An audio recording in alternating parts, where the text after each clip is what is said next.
के इस वक्त के बुलेटिन के साथ मैं हूं अनुपम। प्रदेश की हर छोटी बड़ी खबरों को लेकर के सबसे पहले बात चारधाम और कांवड़ यात्रा की करते हैं। सीएम पुष्कर धामी आज शाम 4 बजे दोनों मुद्दों पर बैठक लेने वाले हैं। इस बैठक में चारधाम यात्रा और कांवड़ यात्रा को लेकर कोई फैसला हो सकता है। आपको बता दें कि चारधाम यात्रा पर फिलहाल हाईकोर्ट की रोक लगी हुई है और सरकार हाईकोर्ट के फैसले के खिलाफ सुप्रीम कोर्ट जाने की तैयारी में है। वहीं कांवड़ यात्रा को लेकर यूपी के सीएम और उत्तराखंड सरकार के बीच बातचीत हुई है और यूपी के सीएम योगी आदित्यनाथ ने कांवड़ यात्रा को शर्तों के साथ अनुमति दे दी है। वहीं सीएम पुष्कर सिंह धामी ने कांवड़ यात्रा को लेकर कहा है कि श्रद्धालुओं की श्रद्धा कम नहीं होने देंगे। कोविड के हालात को देखते हुए फैसला लिया जाएगा। सीएम धामी ने कहा है कि वे 2 बार उत्तर प्रदेश के मुख्यमंत्री योगी आदित्यनाथ से बात कर चुके हैं और हरियाणा सरकार से लगातार बातचीत चल रही है।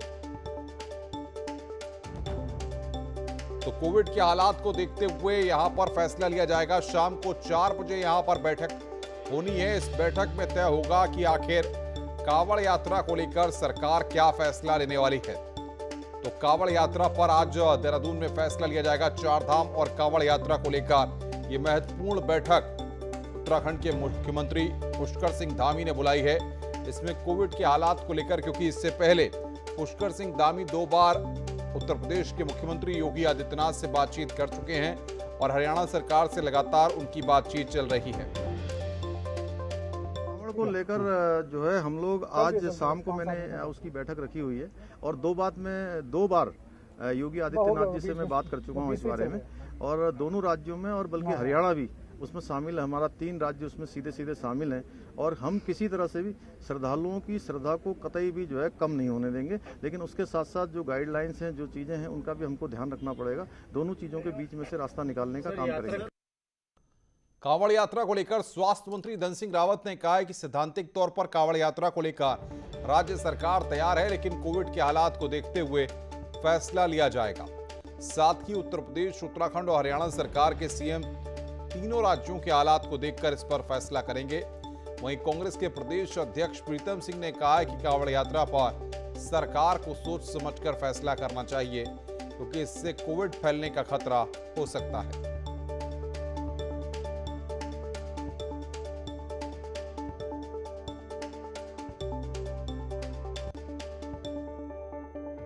दो दिन पहले योगी जी का हमारे मुख्यमंत्री जी को फोन आया था और कल हम हरिद्वार भी गए थे।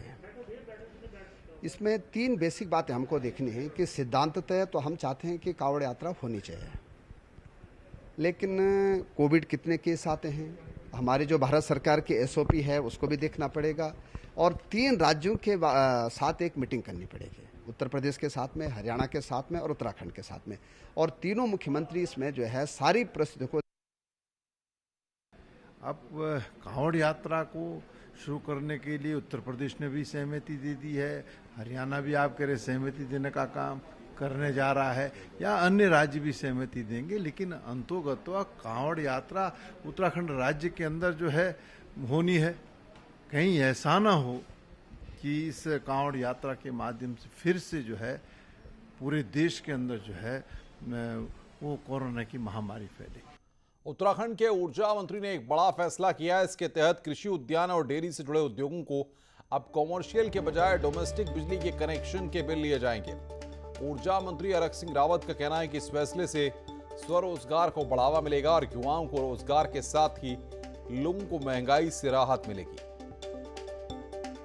कृषि, उद्यान, डेयरी उद्योग से संबंधित जो भी कारोबार है उसमें भी घरेलू बिजली के बिल लिए जाएंगे, जिससे कि इस महामारी, कोरोना महामारी में लोग अपना 10 गाय रखकर, 2-4 भैंस रखकर अपना पालन कर सके, अपनी बकरियां रखकर, मुर्गियां पालकर, अंडे पैदा करके अपना कारोबार कर सके।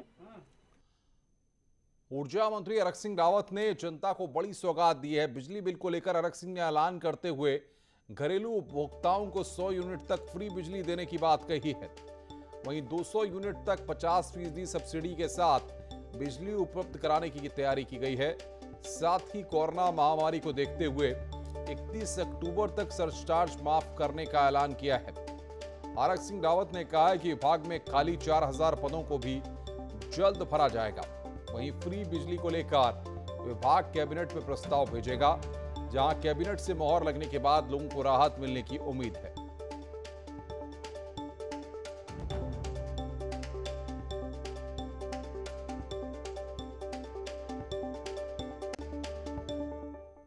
हमने आज समीक्षा की है। लगभग इसमें अगर 100 यूनिट तक हम इसमें लगभग 8 लाख 7 लाख से लेकर 8 लाख उपभोक्ता प्रदेश के मतलब आधी आबादी मतलब लगभग आधे से थोड़ा सा कम आबादी इससे उसको लाभ मिलेगा। हम 100 यूनिट तक निःशुल्क बिजली देने का प्रस्ताव मंत्रिमंडल के लिए प्रस्तुत करने जा रहे हैं कि 100 यूनिट तक हम निःशुल्क बिजली प्रदेश के उपभोक्ताओं को देंगे। 100 यूनिट से लेकर 200 यूनिट तक हम 50% सब्सिडी का प्रस्ताव प्रस्तुत करने जा रहे हैं। नैनीताल के सांसद और अब केंद्र में रक्षा और पर्यटन राज्य मंत्री अजय भट्ट ने आज मंत्रालय का कामकाज संभाल लिया है। इस मौके पर न्यूज 18 से खास बातचीत करते हुए अजय भट्ट ने कहा कि वे चुनौतियों को स्वीकार कर काम करेंगे और 2022 में उत्तराखंड में पहले से ज्यादा सीटों के साथ बीजेपी जीतेगी। नैनीताल के सांसद अजय भट्ट ने अपना जो कार्यभार है वो संभाल लिया है। इस वक्त हमारे साथ बात करने के लिए मौजूद है और नई जिम्मेदारियां संभालने के लिए भी तैयार है। सर, सबसे पहले तो न्यूज़ 18 की तरफ से आपको बहुत बहुत बधाई। जी धन्यवाद। कार्यभार संभाल लिया है आपने, किस तरीके की चुनौतियां देखते हैं आप? देखिए, अभी तो विभाग की स्टडी करनी है और जब ब्रीफिंग होती है विभाग की, वो कल के लिए रखा है। पूरी तरह से समझना पड़ता है, तो उसको समझने के बाद ही पता लगेगा कि विभाग के अंदर क्या क्या चीज़ें हैं, क्या चुनौतियां हैं। वैसे मैं समझता हूं कि कोई चुनौती ऐसी नहीं है। सारी जितनी भी समस्याएं हैं वो समस्याएं तो समापन की ओर हैं, क्योंकि माननीय मोदी जी के नेतृत्व में हर क्षेत्र में हम आगे बढ़े हुए हैं। पर्यटन में भी हम बहुत आगे हैं इस समय, इसलिए मुझे अभी चुनौती तो नहीं दिखाई देती है। तथापि स्टडी करने के बाद ही सारी बातों के बारे में जानकारी मिलेगी।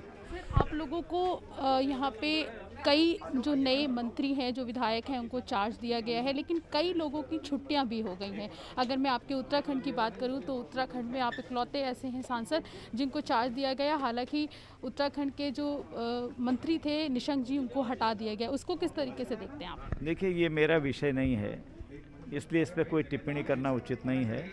अस्वस्थता के कारण उन्होंने रिजाइन दिया है। हमारा संगठन हर एक कार्यकर्ता का उपयोग करता है। भविष्य में क्या उपयोग करेगा ये विषय मेरा नहीं है, विषय सर्वोच्च नेतृत्व का है। सर, आज मीटिंग भी होने वाली है आप लोगों की 4 बजे जेपी नड्डा जी से? हाँ। कि किस चीज़ पे बात होगी, किस चीज़ों को? मुझे इसका एजेंडा कुछ मालूम नहीं है। अच्छा सर, आखिरी सवाल, चुनौती आपके लिए और ज़्यादा बड़ी हो जाती है क्योंकि अभी विधानसभा चुनाव भी आने वाले हैं उत्तराखंड में, और जिस तरीके से उत्तराखंड की राजनीति रोज़ बदल रही है, उसको लेकर आपके साथ जो चुनौती है वो और ज़्यादा बढ़ जाती है। उसको किस तरीके से देखते हैं? भारतीय जनता पार्टी के लिए कभी भी कोई चुनौती नहीं रहा है, क्योंकि जहाँ पर भी कोई परेशानी आती है हमारे देवतुल्य कार्यकर्ता अपने कंधों पर पूरा भार ले लेते हैं।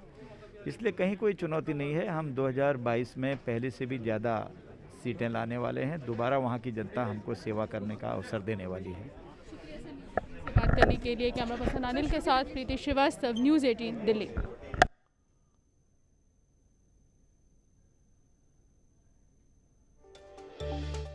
मुख्यमंत्री पुष्कर सिंह धामी ने बुधवार शाम शांतिकुंज पहुंचकर संस्था प्रमुख डॉक्टर प्रणव पंड्या से मुलाकात की। सीएम ने डॉक्टर पंड्या के साथ विभिन्न विषयों पर बातचीत की है। सीएम ने कहा कि वो शांतिकुंज प्रमुख से आशीर्वाद लेने के लिए आए थे।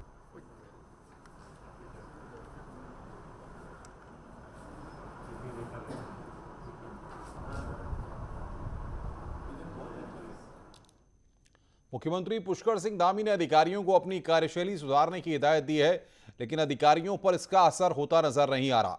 हरिद्वार तहसील का एक वीडियो सामने आया जिसमें कानूनगो अपने ऑफिस में बेंच पर लेटकर लोगों की फरियाद सुनते दिख रहे हैं। खास बात यह है कि यह वीडियो बुधवार का बताया जा रहा है, जब सीएम पुष्कर सिंह धामी हरिद्वार दौरे पर थे। कानूनगो अनिल कंबोज ने यह व्यवहार एक बीजेपी कार्यकर्ता के साथ किया, जो अपने किसी काम से कानूनगो से मिलने के लिए पहुंचे थे। अपने ऑफिस में जरूरी काम से पहुंचे व्यक्ति की तरफ कानून को अनिल कंबोज ने देखने की जहमत भी नहीं समझी और बेंच पर पैर फैलाकर लेटे रहे। लगी उसमें सब पहुंच गई वहाँ, राजा जी पार्क की चली गई सब।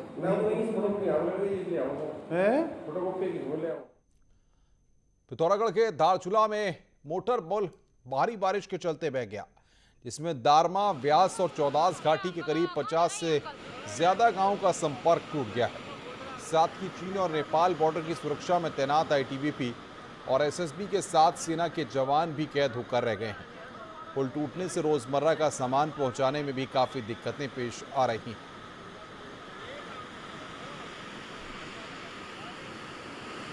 तो भारी बारिश में वहां पर पुल बह गया है। मोटर पुल बहने से 50 गांवों का संपर्क कट गया है।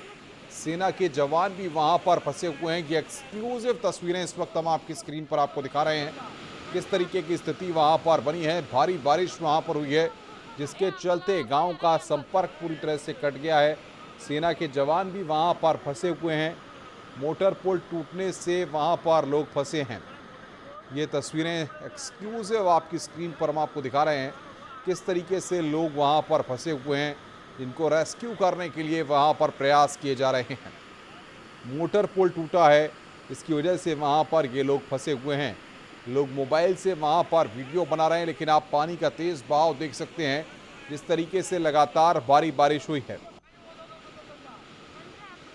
और बातचीत करने के लिए पिथौरागढ़ से हमारे संवाददाता विजय वर्धन हमारे साथ जुड़ रहे हैं।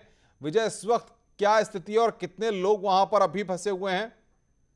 जी अनुपम, मैं बताऊं आपको, ये पुल जो है ये बॉर्डर की लाइफलाइन इसको कहा जाता है। ब्यास, चौदास और दारमा घाटी को ये जोड़ता है। तकरीबन 50 गांव इसमें ऐसे हैं जो इस पुल के जरिए आवाजाही करते थे, लेकिन ये पुल भारी बारिश के कारण बह गया है। तो एक तरीके से ये मान सकते हैं करीबन 25,000 के आसपास की आबादी होगी इन 50 गाँव में।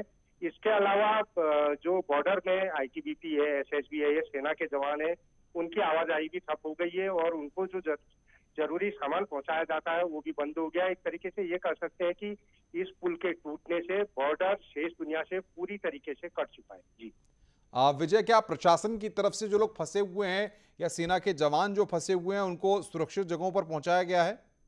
अनुपम, मैं आपको बताऊं, ये इस तरीके से नहीं फंसे हैं। जैसे जो अपने गांव में है तो वो गांव में ही कैद होके रह गया है, या जो सेना के जवान अपनी छावनी में है, छावनी में कैद होके रह गए हैं, तो उनके आने जाने का जो रास्ता है वो पूरी तरीके से बंद हो चुका है। एक तरीके से सभी लोग सुरक्षित तो है, लेकिन जो जहां है वहीं कैद है। बहुत बहुत शुक्रिया विजय हमारे साथ जुड़ने के लिए और तमाम अपडेट्स ग्राउंड जीरो से हम तक पहुंचाने के लिए। उधम सिंह नगर के बाजपुर से खबर है, जहां पर गौवंश संरक्षण स्क्वाड की टीम ने एक युवक को 20 किलो गौवंश के मांस के साथ गिरफ्तार किया है। गौवंश संरक्षण स्क्वाड की टीम को मुखबिर से सूचना मिलने के बाद एक होटल में छापेमारी की गई, जिसके बाद गौवंश के मांस के साथ युवक को गिरफ्तार किया गया। पुलिस की पूछताछ में आरोपी युवक ने अपना नाम जाहिद हुसैन बताया है। रामपुर रोड से गोवंश स्क्वाड ने छापा मारकर ये एक अभियुक्त जाहिद के कब्जे से गोकशी का मांस बरामद किया गया है और इसमें अभियुक्त जाहिद को गिरफ्तार करके अभी माननीय न्यायालय के समक्ष पेश किया जा रहा है और साथ ही इसमें गोवंश संरक्षण अधिनियम के तहत सुसंगत धाराओं में अभियोग दर्ज किया गया है। आगे बढ़ते हैं। कोटद्वार के लकड़ी पड़ाव इलाके में चल रही अवैध क्लिनिक पर प्रशासन ने सख्ती दिखाना शुरू कर दिया है। प्रशासन ने फर्जी डॉक्टर्स और उनकी क्लिनिक पर छापेमारी की है। इसके बाद 4 अवैध क्लिनिक संचालकों पर 50-50 हजार रुपए का जुर्माना लगाया गया है। वहीं इसके साथ ही अवैध क्लिनिकों के संचालन पर भी पूरी तरह से रोक लगा दी गई है। वहीं एसडीएम ने बताया कि ऐसे फर्जी डॉक्टर्स और क्लिनिक पर लगातार कार्रवाई जारी रहेगी। जिला स्तरीय जो समिति है उसके द्वारा जिलाधिकारी महोदय के निर्देशों के क्रम में इन पे 50-50 हजार रुपये का अर्थदंड लगाया गया है और साथ ही आगे ये जो मेडिकल प्रैक्टिस इत्यादि है वो चिकित्सकीय सेवाएं देना बंद करें, इस आशय के भी आदेश जो निर्गत किए गए हैं। आगे बढ़ते हैं। टिहरी में खाद्य सुरक्षा विभाग की टीम लगातार सब्जी, मिठाई और मटन की दुकानों का निरीक्षण कर रही है और दुकानों में साफ सफाई की व्यवस्था दुरुस्त करने के निर्देश दे रही है। नई टिहरी और बौड़ारी के बाजारों में दुकानदारों द्वारा रेट लिस्ट नहीं लगाने और महंगा सामान बेचने की शिकायत मिल रही थी। इस पर खाद्य सुरक्षा विभाग के अधिकारी ने दुकानों की जांच की और नोटिस के साथ रेट लिस्ट लगाने के निर्देश दिए गए। वहीं मीट मार्केट में बासी मीट बेचने पर एक दुकानदार का चालान भी किया गया है। चारधाम यात्रा को देखते हुए हमारे द्वारा संपूर्ण जनपद में निरीक्षण अभियान चलाया जा रहा है, जिसमें मीट की दुकानें, सब्जी फल की दुकानें और ये मिठाई की दुकानें, इस पर लगातार निरीक्षण किया जा रहा है। यहाँ पर हमारे टिहरी में निरीक्षण के दौरान एक दुकान में बासी मीट और कुछ सफाई की व्यवस्था सही नहीं पाई गई, जिसके खिलाफ नोटिस दर्ज किया गया है तथा न्याय निर्णय का अधिकारी गया है, उनके खिलाफ बाद दायर की प्रक्रिया गतिमान है। चमोली में मत्स्य पालन विभाग की योजना का युवाओं को अब फायदा मिलने लगा है। स्थानीय लोग विभाग की योजनाओं का लाभ उठा रहे हैं। मछली पालन से जुड़कर कई युवा अच्छी कमाई कर रहे हैं। ऊंचाई वाले इलाकों में जहां महंगे दामों पर बिकने वाली ट्राउट मछली का पालन किया जा रहा है, वहीं निचले इलाकों में कॉमन कार्प और सिल्वर कार्प मछली का पालन किया जा रहा है। इसकी स्थानीय बाजारों में मांग होने के चलते यहाँ मछली पालन से जुड़े लोगों के लिए रोजगार का भी बेहतर जरिया बन गया है। स्वरोजगार परक कुछ गतिविधियां की जा रही हैं, जिसमें मुख्य रूप से मत्स्य पालन पर फोकस है। और ये हमारा मत्स्य तालाब है, जिसमें अभी हमने 16,000 मछलियों के बच्चे डाले हैं, जिसमें जो हमने पिछली बार सितंबर से लेकर और इस साल जनवरी तक के बीच में हमने इसमें मछलियां डाली हैं और बहुत अच्छी ग्रोथ इनकी हो रही है, जिसमें लगभग कुछ मछलियां हमारी 150-200 ग्राम से ऊपर आ चुकी हैं। और इसमें मेन रूप से कॉमन क्राफ्ट और ग्रास क्राफ्ट हमने डाली है। खबरें और भी हैं, फिलहाल रुकना एक ब्रेक के लिए। ब्रेक के बाद जल्द हाजिर होते हैं।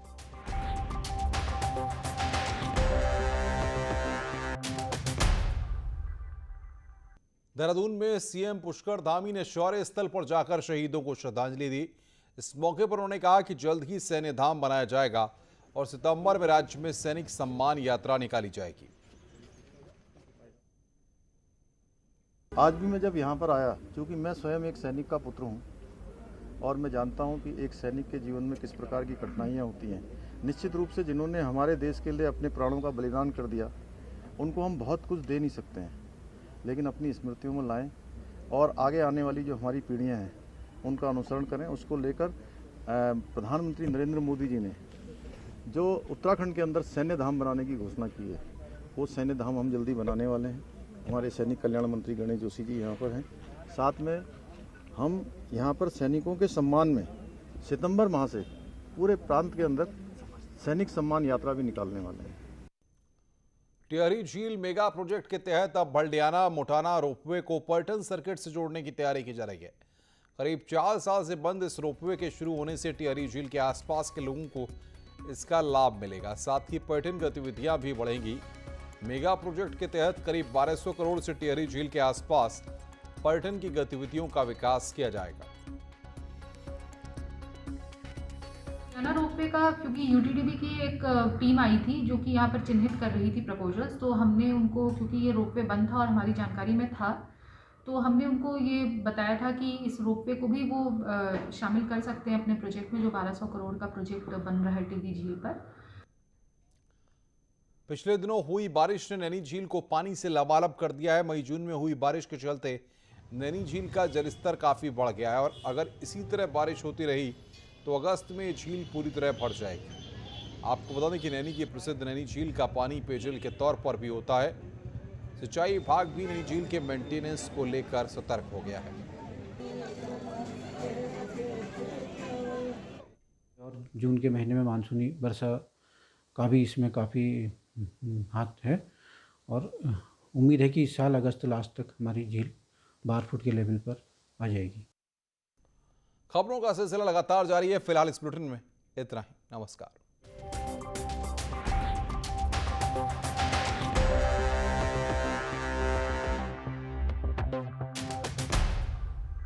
इस न्यूज़ हेडलाइन